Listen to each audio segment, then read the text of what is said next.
Now, scammers impersonating officials from China are back in action, with victims losing nearly $5 million and counting in the first 4 months of this year alone. That's more than double the same period last year.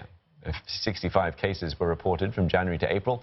In more than 20 of them, victims were told to transfer money using Bitcoin vending machines by scanning QR codes. Now, others were told to withdraw cash from their bank accounts and hand it over. The scammers often call the victims pretending to be Chinese government officials. They claim that the victims have been linked in a crime or to a crime in some way. For instance, their mobile number cropped up in an investigation, or a parcel in their name has been confiscated. Now, they then ask for your personal details, like your bank account numbers.